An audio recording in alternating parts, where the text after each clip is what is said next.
Josh Heuser. Want to introduce you, let you introduce yourself. And if you want, the students can kind of pop in and say hello. Students, don't be afraid to turn on your cameras, say hi, join in the conversation. But go ahead, Josh. Thanks, Jim. First, I got to say hi, Andrew. How are you? Hi. Didn't expect to see you on here. So, yeah, thanks for having me, Jim. And always thankful to give back to the NKU community. So hopefully we can have a good conversation, lots of questions, and hopefully I can give you a little bit of insight into my experience at NKU and how that's led to, my career. So I graduated from NKU in 2001 with a communications major.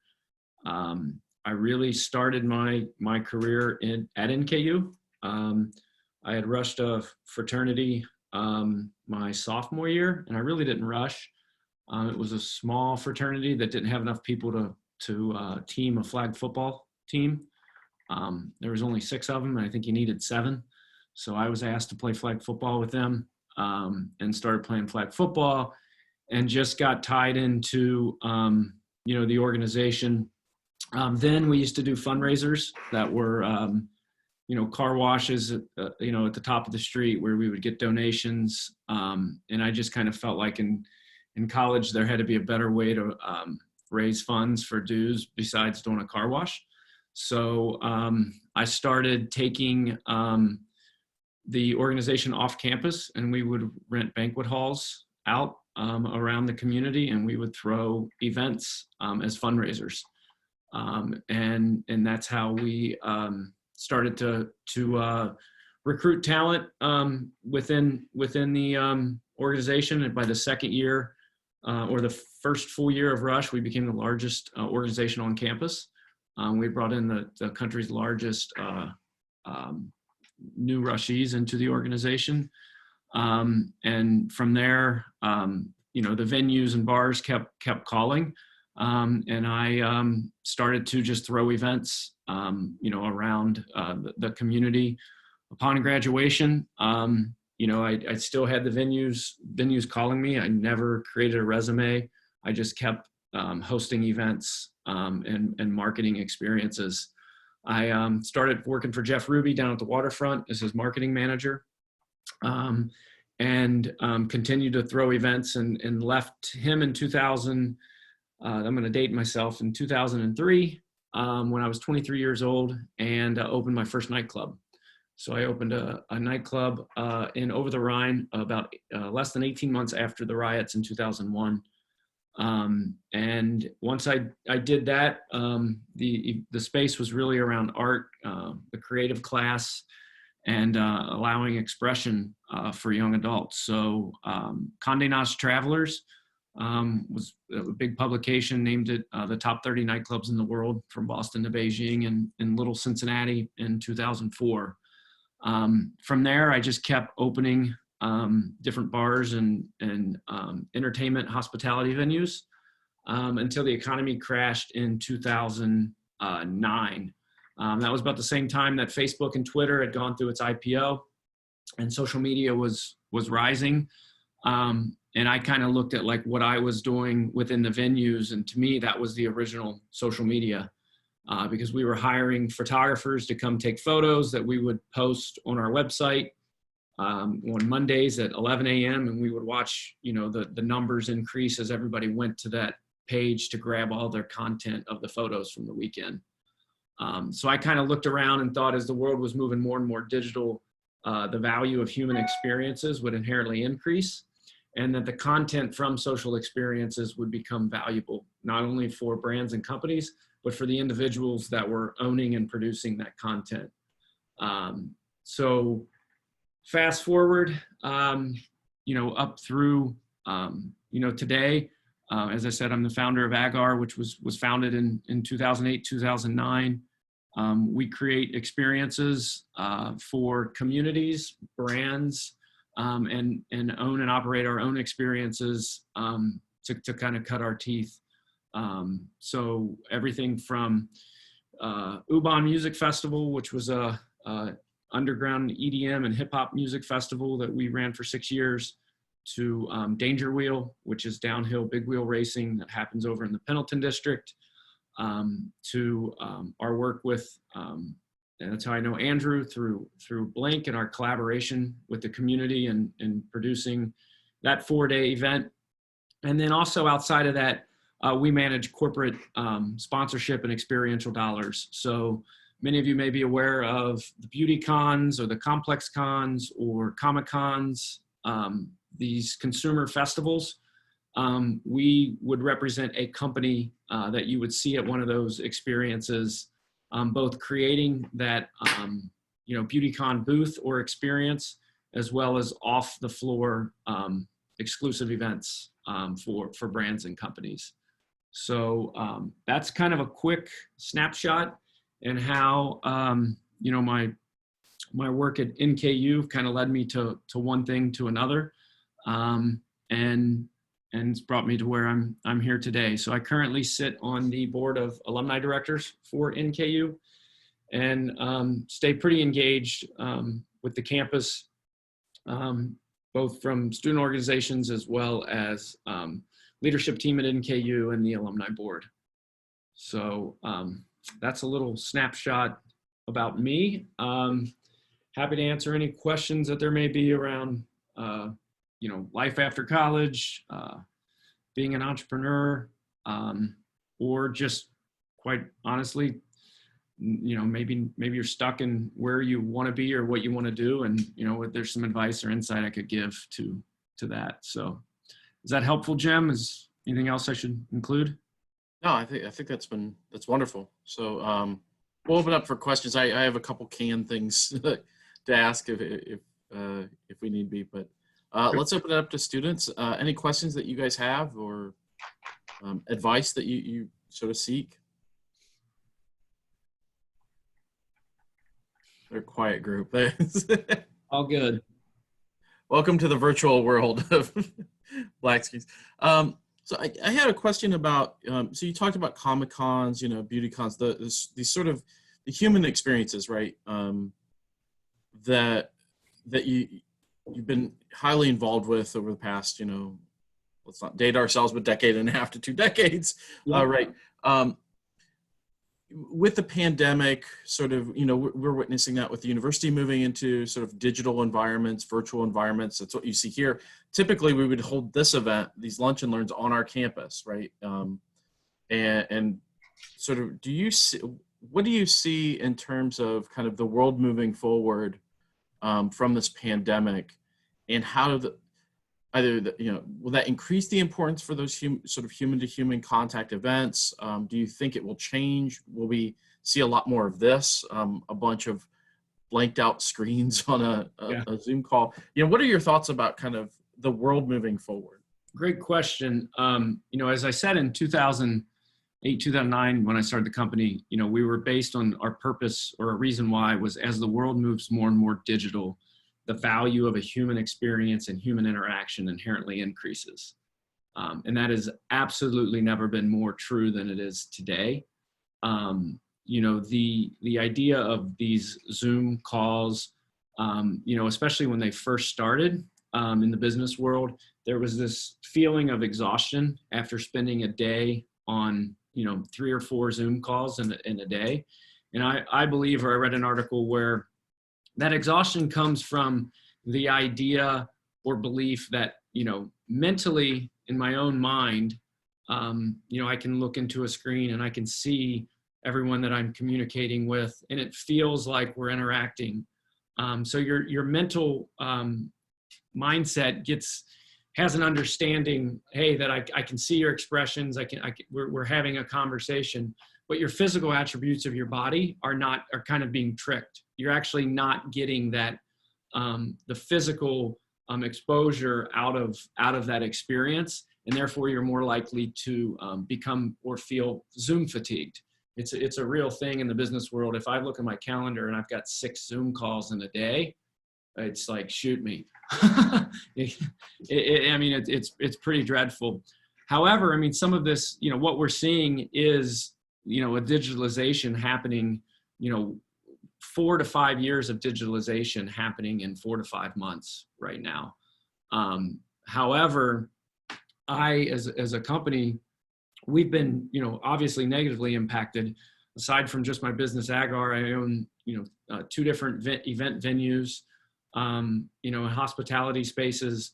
All of those have been affected, negatively. However, I'm doubling down on experiences, and our company is doubling down on experiences and events. I was in a meeting with a guy who company is does $100 million in revenue in the event business. They had 8,000 events scheduled for 2020, and they're executing maybe 4 this year. They went from a staff of 956 to 900 people in the course of 3 months. They laid off 90%, 95% of their workforce. And as him being the leader of that organization, he gave some good insight. It's a 127-year-old company. This isn't the only pandemic they've been through, and it may not be the last that they've been through. Events in general have survived multiple pandemics, multiple world wars. They've survived, technology, from moving from horse and buggy to car to train to airplane to microchip to now virtual. Human experiences will absolutely continue to rise, and they will come back, maybe a little differently. They may look a little differently, which is good. And certain aspects of this will stay, but at the core, that human element cannot be replaced. I mean, look at sports right now. Look at baseball, look at basketball. It's enjoyable to watch, but you are missing that experience of the fan and the energy that only physical humans can put off, and that you will not find in a strictly digital format. So we're bullish. We believe that we're investing on the return of experiences and events, and we believe there won't be a lot of companies like us that make it. And we'll be able to catapult and drive fast and expand fast when the experiences do come back. That, for example, that company that I just mentioned, when events do come back, they're not going to be positioned to hire fast enough to bring those people back. So they're going to need to rely on third-party, quick, nimble companies like myself to help fill the gap and fill the void as the economy and the industry starts to rebuild itself. Oh, thank you very much. Yeah, great answer. I see that we have a question from one of our students in the chat room. This is becoming more and more common too. I'm teaching quite a few classes online, and students popping in some questions, typing them in. So Elizabeth here says she plans on becoming a digital media marketer and still trying to figure out the proper major for that, with communications, marketing, journalism, sort of all those different areas. Do you have any advice for her thinking about digital marketing? Yeah, that's a great question, and 3 great areas of focus to choose from. So thanks for the question, Elizabeth.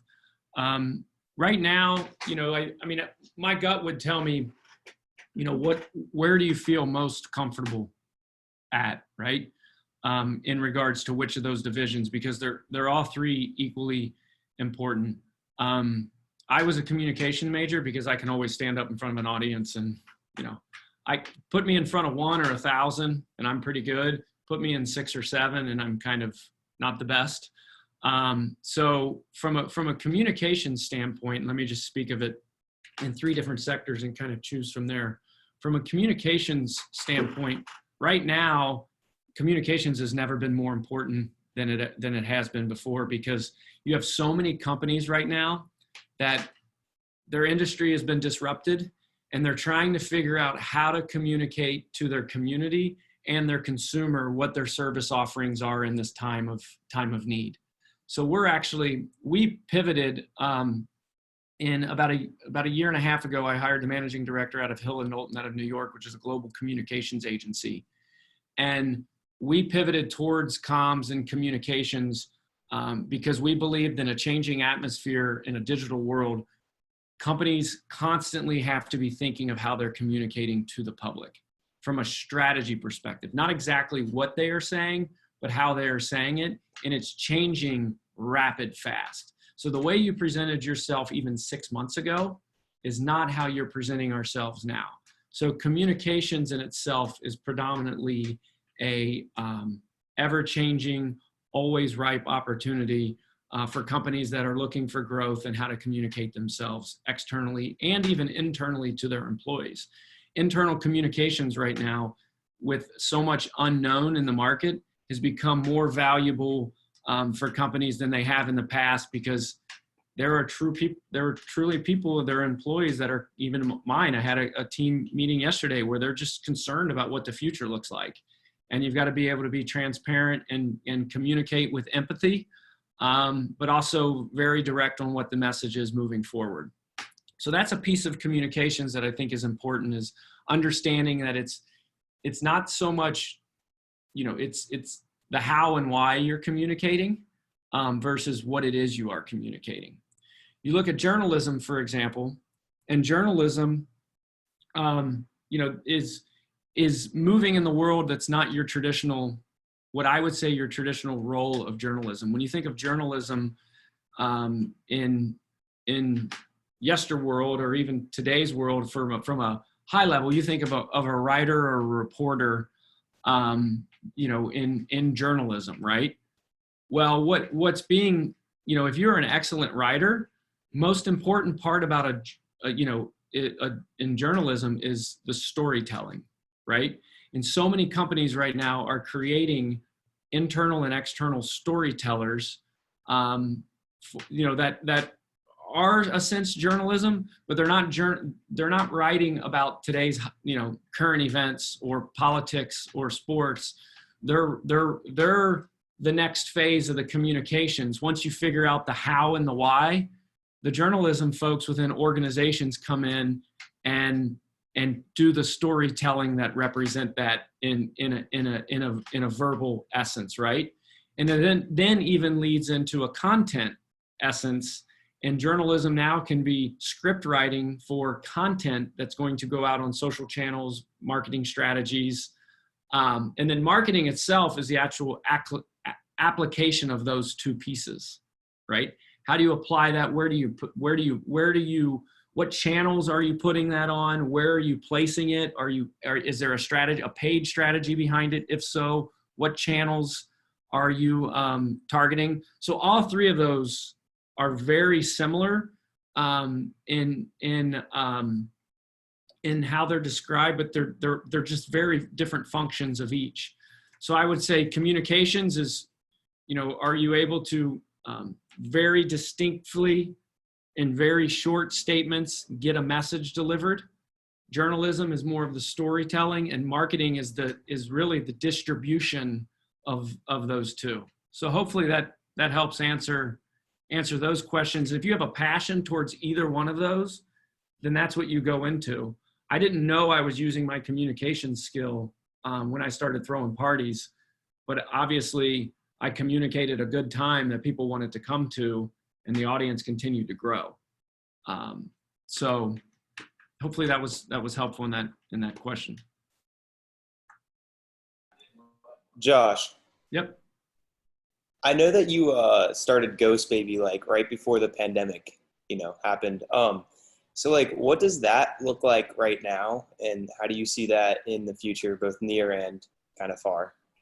Yeah. So Ghost Baby is a place that I opened mainly because I didn't want to open another bar. As I told you, I was in the bar and hospitality industry early on, and I didn't have a desire to open another bar.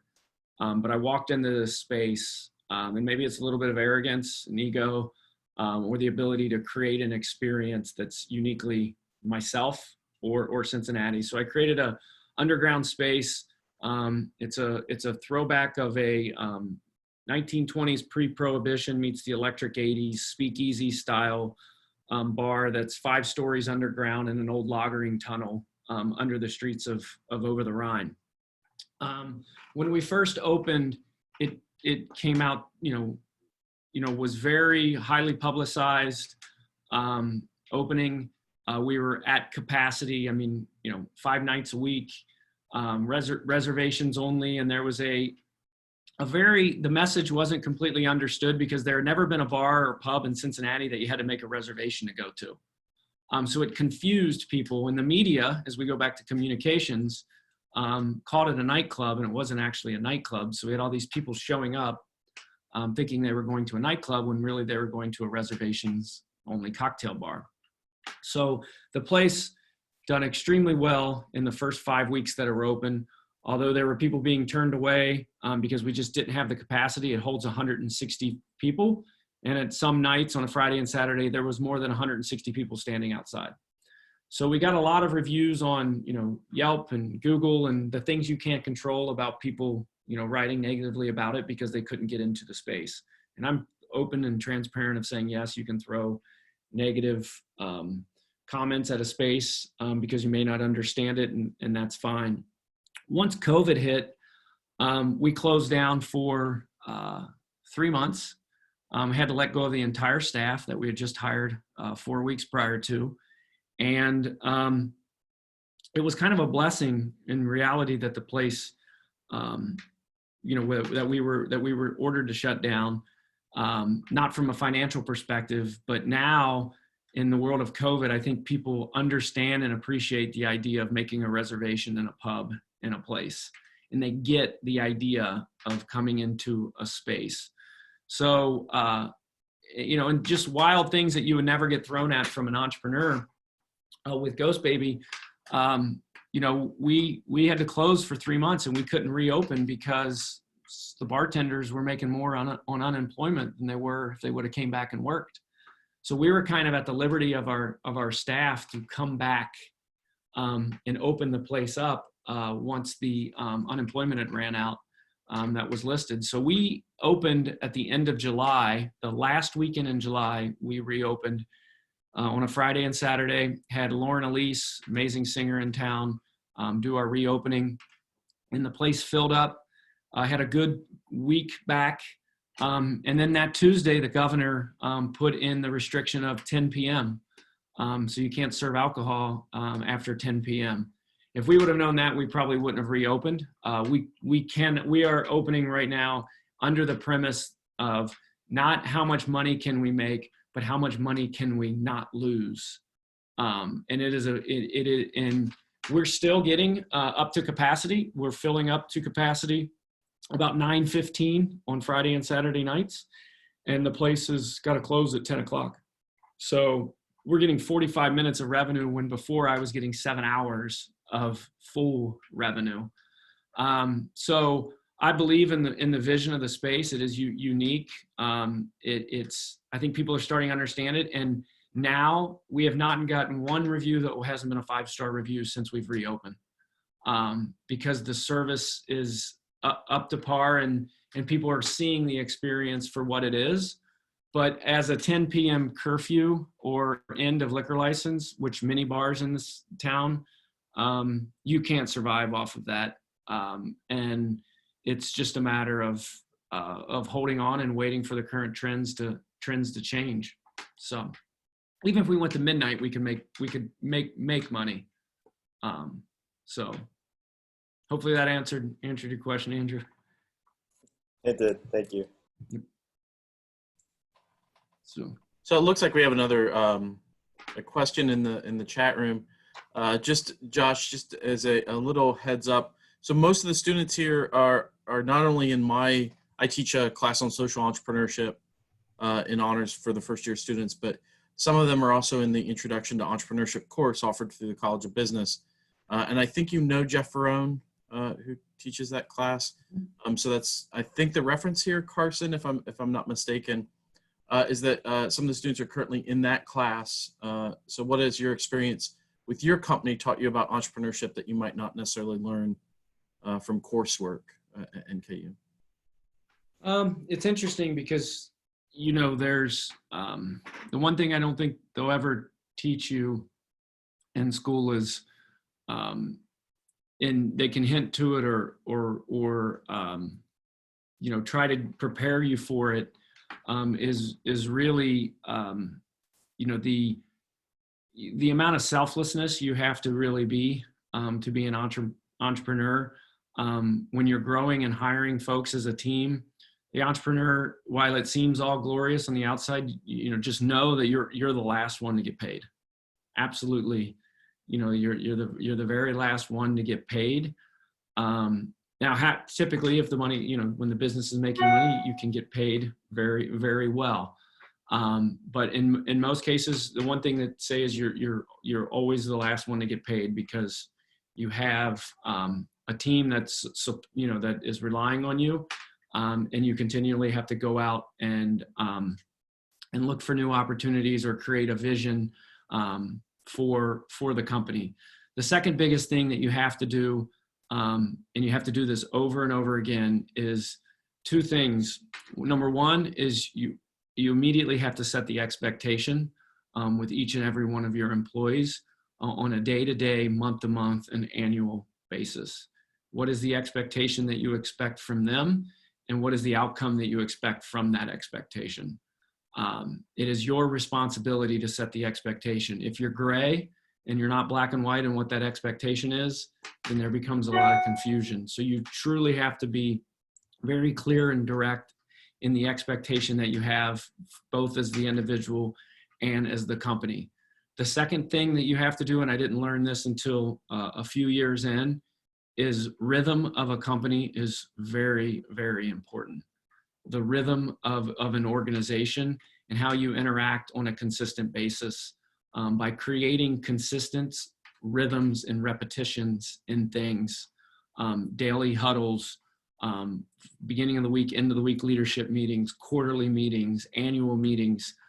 The rhythm of those interactions and how you set the expectation in each one of those meetings, and you stay consistent in that rhythm of holding those meetings, creates extreme dividends over time, because it allows people to think of the expectation you've set and come prepared to interact with you on a consistently regular basis. And I just don't know that the word rhythm is mentioned much in entrepreneurship classes. But when you think about it, there's a reason in school that you have these classes and times and courses, right? There's a rhythm to your day that a lot of people think when you're an entrepreneur, you can do things on your own time and your own way, and you actually have to be more disciplined in setting your own personal rhythms and meeting timelines within the organization.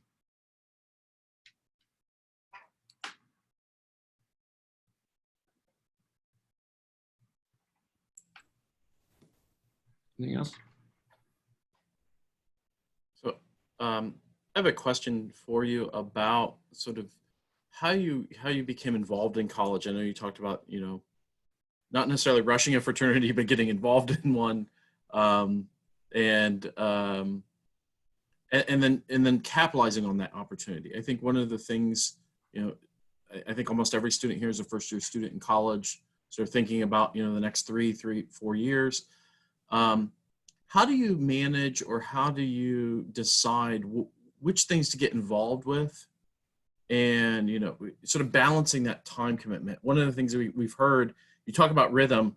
One of the things that's really been difficult for students this semester in particular is that with all the online learning, asynchronous, some on campus, some off, like all the rhythms thrown off, right? Absolutely. And students have to decide, what do I do? Like, how do I manage my time? How do I know where to invest my time? Don't repeat this anywhere, students. But as the dean of a college, that's not always the classroom for me. That's not always going to be my advice is, put 100% of your time in the classroom, because even in my own personal experience, I've learned so much from those experiences outside the classroom, getting involved on campus, that become meaningful later on. So what advice might you have to students starting out of how do you manage that time? How do you decide what to sort of invest yourself in? Because time is something, it's not limitless, and you have to make those decisions. So how did you go about doing that, and what advice do you have for students? Yeah, I mean, my scenario might feel a little different because I didn't really go to school to go to class. I went to school to be social and for the social experience. Like I think I still have dreams that I missed a class and I missed a test and I still haven't passed and I really didn't get my diploma. I went to school. I went to school more than I went to class. There was a social element that brought me to campus, and I constantly wanted to seek and learn from others. And I guess my challenge in getting involved in campus, my freshman year, the last thing I wanted to do was be involved in a social organization on campus. I was like, you know what, I'm from Northern Kentucky. I know a lot of people, I went to an area high school. I know a lot of people that go to NKU. I know a lot of people from different high schools. One thing I don't need is, any new friends, right? Like, I feel like I've got enough. However, when I went and played flag football, I started to open up to that there are, different people and experiences out there that I was limiting myself by being in my own comfort zone of my social bubble. And it's one of our key guiding principles and values at AGAR is to embrace being uncomfortable, to put yourself out there in uncomfortable situations. Because when you're uncomfortable is at the moment, is the moment you're at the peak of learning, right? That you can put yourself in an uncomfortable position, morally, obviously, and put yourself out there to learn. And those are, when you do that, you find out a little more about yourself each time, and you find out a little bit more about others that have a story that's much different than yours. And that's truly where college in itself is. It's, the education and what you learn in the classroom, is ultimately very important. But there are many times that I was, when I look at micro or macroeconomics, and I was like, what the hell is that? That when I graduated from college, I would experience something and I'd be like, oh, that's what they were teaching, or that's what they were, so the experience piece of it just what's the word I'm looking for? Just kind of solidified what was being taught. But the experiences that I had in college with my friends and the people that I met had the most impact on my life. There are certain professors to this day that, like, I remember the impact they had on me in college. They may not know it, but I'm a firm believer too. I have a niece who's a freshman at Louisville, and I've told her, get out, meet as many people as you possibly can. The people that you meet in college are your friends that you meet in college, among all others, will mold and impact your life more than any other group of social friends that you meet.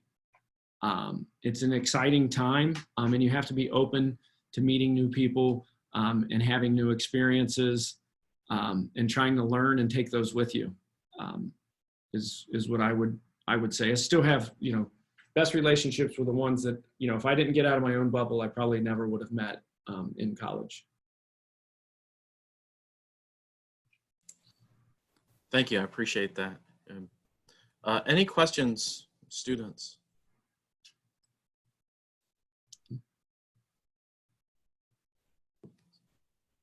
So I have another one. I have a lot of questions, so we could be here all day. But so a lot of our students, particularly a lot of the students here, are interested in business. A lot of the students who sign up for our entrepreneurship classes or the entrepreneurship learning community in the Honors College, interested in business in general. And there's kind of a couple different pathways, right? And one that they're going to hear over and over again from the College of Business, with the business fairs and everything else, is sort of big or big companies, right? And sort of Cincinnati's kind of positioned that way, where, a lot of students think here's a direct route. There's P&G, I get a degree in X, I go work for P&G, Kroger, 8451, whatever it is.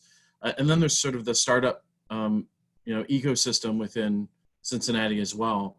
and they exist together, right? So quite literally, you can see, you know, in the shadows of buildings, you know, of you know, Great American or Kroger or whatever, you know, startups. What advice would you have for students who are thinking about entering business and sort of hearing these two different versions, right? Like get your accounting degree, go internship, externship, co-op, you know, direct pathways into some of the big co's, versus what kind of opportunities are there for those same kind of students who want to not necessarily maybe start their own business, but work for startups? What are the advantages, disadvantages of those two different pathways?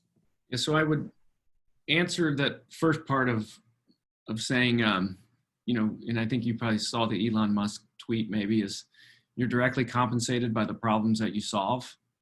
And that's I wish someone would have told me that when I was a little younger, that you are directly compensated by the problems that you solve. And that goes with starting a company, working with a company. All companies exist to solve problems and to add to humanity in a positive way. Not all companies do that, but that's the push forward, is, you know, to solve problems. And if you're, you know, and what I hear are two different paths. Are you one that wants to build a system that helps solve problems, or do you want to navigate and apply your solutions within a system, right? The startup world or beginning your own business, you are building systems and processes towards solving some problem, right? And that is the service or the product that your company provides. If you're moving into the corporate world, there is a system that already exists that you have to go integrate yourself into, navigate, and then apply solutions or gaps for those systems that already exist within a company. And there's no better time to do either of those. You know, when you're at your youngest and you're most even naive is a good word, because you're questioning why things exist, right? And typically, if you're questioning why things exist, you believe there's a solution to make something easier.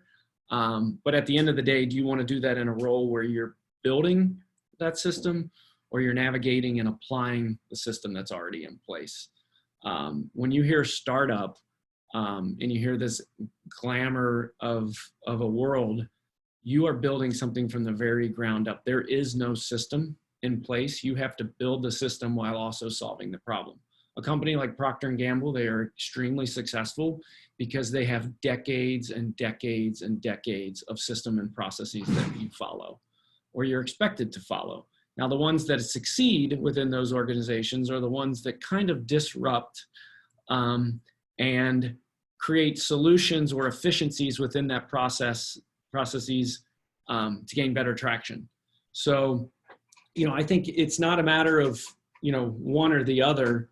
It's a matter of understanding that, you know, at the end of the day, everything is built on process and system.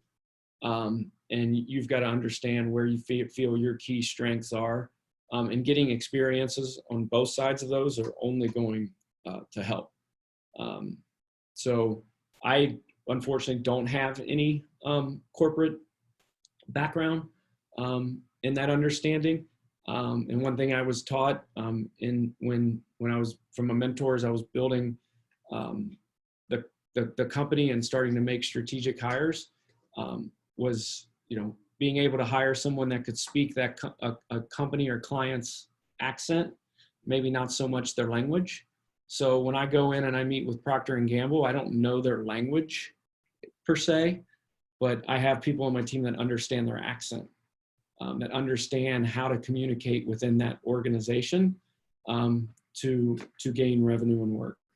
So that helps. Yeah, excellent. Thank you. Sweet. Don't be shy.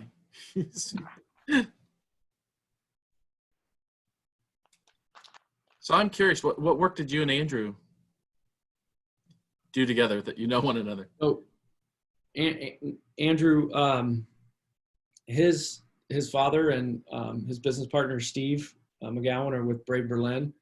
And both Steve and Dan, when they worked at Landor, was one of my first clients. And they are the epitome and have taught me what it means to be a true, genuine creative director in the agency world. They're creative geniuses. So that's how I know Andrew. And Andrew's, speaking of processes and building from, building from scratch, the culinary side of what Andrew does is all about process and refinement. And so I've just known Andrew through those relationships. So if you guys don't know, he's really amazing chef in training. Thank you. Andrew, we're going to have to talk about that in class. I took culinary classes in grad school, so I've always said if I weren't doing this job, I'd try to be a restaurateur or a chef somewhere. Well, I think we should have a cook-off class. Tons of opportunities to be one of those. There's gonna be a lot of empty restaurants here. I see it now, Andrew. It's a cook-off between you and I in the Honors College. Jim, I will lose. I know that. Toss the hat in. Done. Oh. Anybody else have questions or thoughts or? Is everyone? Well, I guess you can't wave or see, but is everyone from Northern Kentucky, or are there people outside of Northern Kentucky? What's the furthest someone's outside of Northern Kentucky? Sweet. Yeah.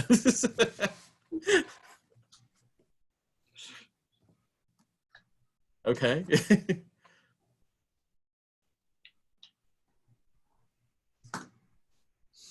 Everybody's local then, huh? Maybe I'm the furthest away then. I'm Northern Ohio. Oh, really? Great Lakes guy, yeah.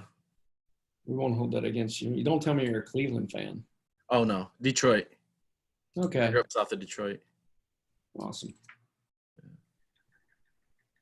Well, if there's no other questions, Josh, I want to thank you for joining us today. I don't know if you have any sort of final things you'd like to say to students, any advice, for both those on the call, but also some of the students from our classes who may be watching this later. Any advice that you have, any thoughts? Yeah, I would, just put out there that, there is NKU, especially from when I went to school to where it is now, is definitely finding its way within the region and having a lot more impact in the region. And I would say there's a lot of people who have came and, graduated from the university that are always willing to help. But, one can't help another if the other can't help themselves first. So being able to, again, embrace being uncomfortable, ask for help, reach out to someone. I think there's a time that what's going to keep NKU competitive in the market in the region is when students like yourself are curious, have questions, have ideas, and you are bold enough to ask for help. And I think this community in general in Cincinnati has always been helpful if you just ask. No one can help if they don't know what help looks like. And I think time and time again, when you're trying to do something you're trying to achieve, you can reach outside of just, the university itself, but the support system that is here. I know there's a lot of alumni that want to be engaged. They, just like you, don't always know how to get engaged. Just like students don't always know how to get engaged with alumni. So I would say at any time, feel free to reach out to me or any other, community leaders that are from NKU. And I'd be shocked if they didn't reply and offer to help in any way that they could. So. Yeah, and I'll echo that just as someone, just in this case, emailed Josh and said, could you join us for lunch? All the NKU alumni who immediately say yes, and just how appreciative we are of that. So Josh, thank you so much for joining us. I appreciate your time. Thank you to all the students for coming today. Andrew, we will talk about a cook-off at some point when that's possible. What's interesting here too is that, Andrew, I think it's the first time I've actually seen your face. Whenever we're on campus, everybody wears masks. I don't recognize anyone on campus. Bottom half of me. So, well, thank you all for showing up, and look forward to the emails for next week's Lunch and Learn guests.